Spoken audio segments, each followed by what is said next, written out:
Hey everyone, I am Rob and I'm really lucky to be able to split my time between the UK and South Africa. And in this video, I want to answer the question I get asked all the time, which is when is the best time to visit South Africa? Truth be told, it really does depend on what kind of trip you want. After all, South Africa is a massive place. In fact, it's 5 times bigger than the UK. Weather, crowds, prices, even the sea temperature varies massively across the whole country. Now I hear a lot of misconceptions, so in this video I want to break it all down for you. So let's get going.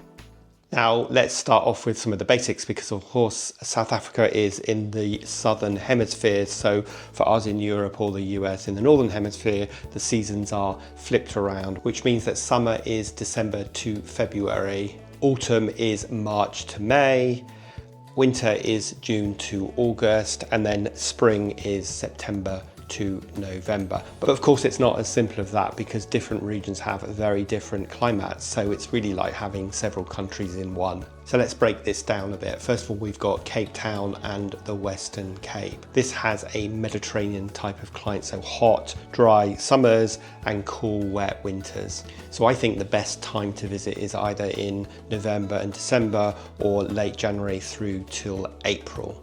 Now post-Christmas, that late January to April time frame, the weather is still really warm, but the crowds have started to leave. And this is one of the misconceptions that I get a lot of, either people going too early in the season when it's still kind of changeable weather, or they go over Christmas understandably because they want to be away for Christmas. That's when they can take their vacation time.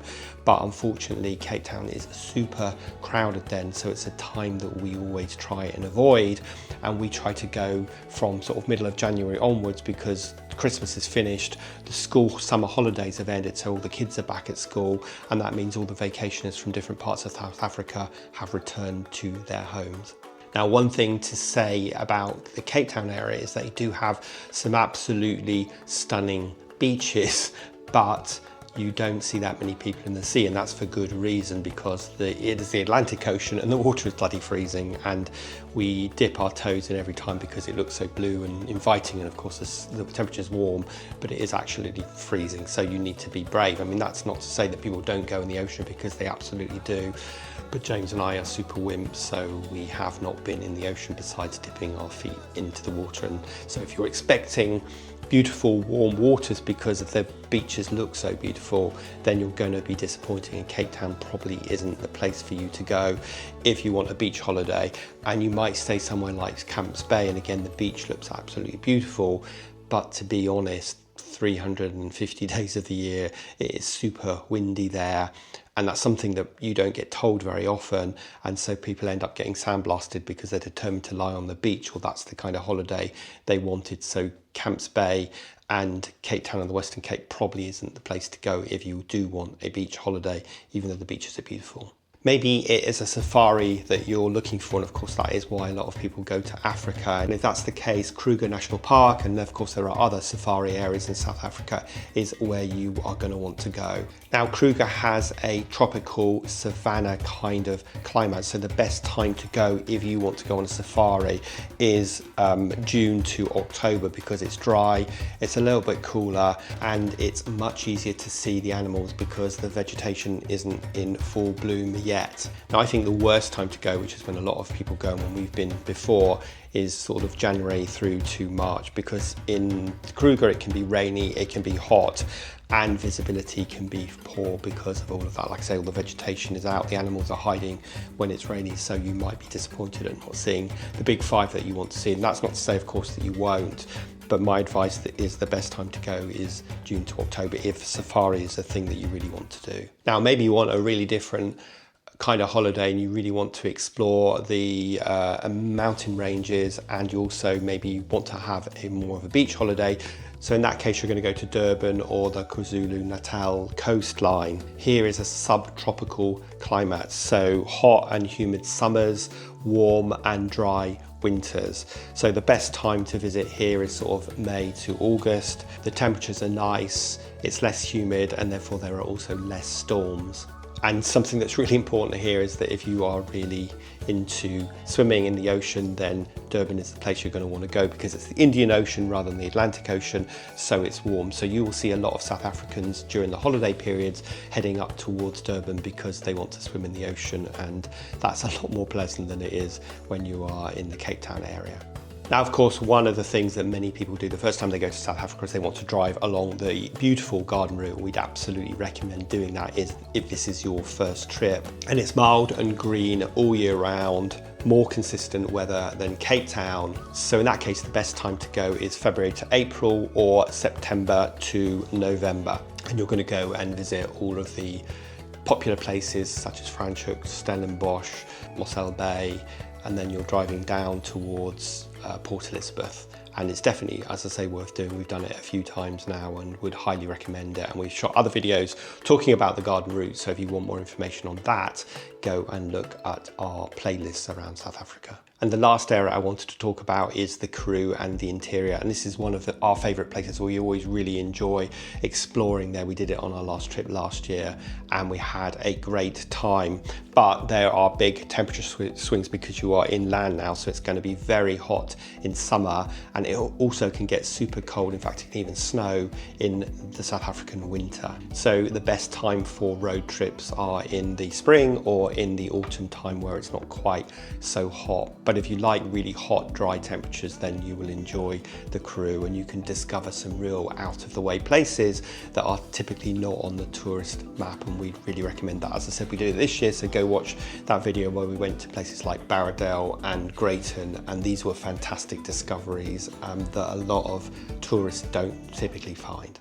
Okay, so when we visit South Africa, we typically go mid-January to sort of March, April time, because the holidays have ended, all the cool kids have gone back, so it's not quite so crowded. Prices definitely start to drop a little from those kind of hiked up prices over the Christmas period, and things are generally a little bit calmer and a little bit more easy to book as well. And as I said, if you want a proper swimmable beach holiday, you're probably more likely to go towards Durban area than you are towards Cape Town, because even though the beaches look amazing, they're not that swimmable. So here's a few key events that might influence the planning of your trip. So December to January, we have the Cape Town Minstrel Carnival.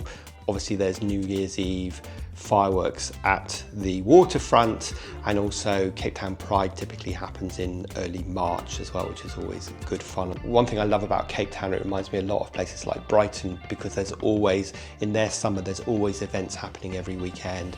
So they have a massive cycle ride there every year. They've had the electronic Grand Prix, ironically, given the issues with load shedding in Cape Town. As I say, they have Pride in March, and there are lots of other festivals as well that are worth visiting. There's also the Stellenbosch Wine Festival that typically takes place in February and March. And one thing to say is if you want to go whale watching in Hermanus, and Hermanus is absolutely one of our favourite places, then you're going to want to go sort of June to August time in the winter, because that's where you're more likely to find the whales. We've been to Hermanus many times, but typically in January, February, March, and we've never seen any whales. I've ironically seen a few whales from Cape Town, but never in Hermanus, which is the very famous whale watching place, because we're there at the wrong season. So if you get that wrong, you're going to be really disappointed to go to beautiful Hermanus but not see any of the whales. Now the other thing is, in September and October is when it's springtime, so all the wild flowers are out, and this is especially true on the west coast as well. So if that's something that you're really interested in, then that is the time of year to go.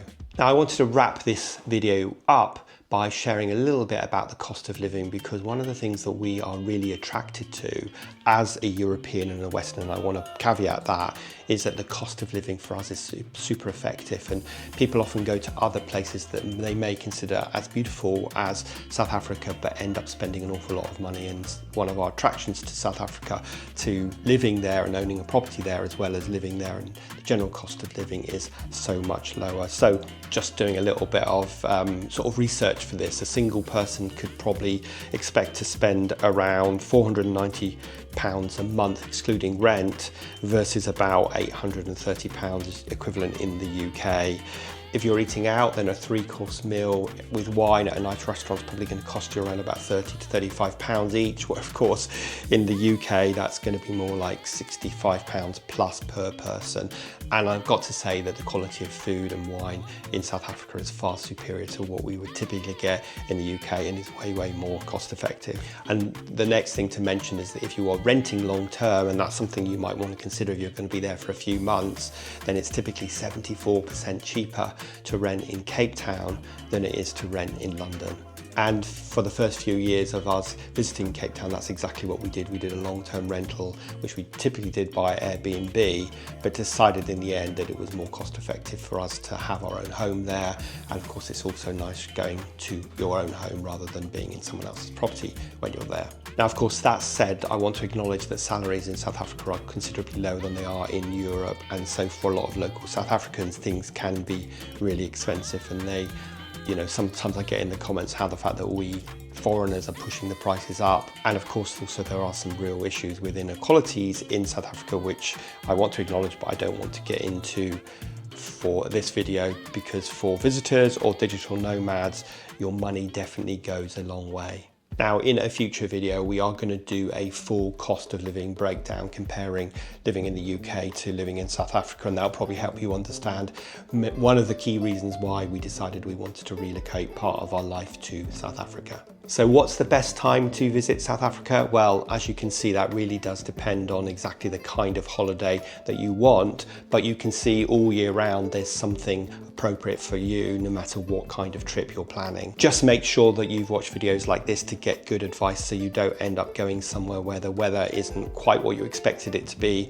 whether you can't swim in the sea when you wanted a beach holiday, or whether you're going somewhere and it turns out to be really rainy, or you don't see a lot of animals on that safari because you've picked the popular time but the worst time of year to go. So have you been to South Africa? If you have, or even if you live there, what have I missed? What time of year do you think is the best time to visit, and what are your favorite places to go? So please do leave us a comment. We love hearing from you guys, and it of course helps educate us as well as the rest of our viewers. And talking of which, we have less than 40% of people who watch our videos are actually subscribers, so really appreciate it if you would give us a thumbs up and click on subscribe. It doesn't cost you anything, and of course you are alerted when the next new video goes live every Sunday. And of course, if you want more information and advice about South Africa and our choice to live between two continents, well, we've produced loads of videos, so do check them out on the channel. But otherwise, this is Rob and James, who's busy working at the moment. We will see you on the next one.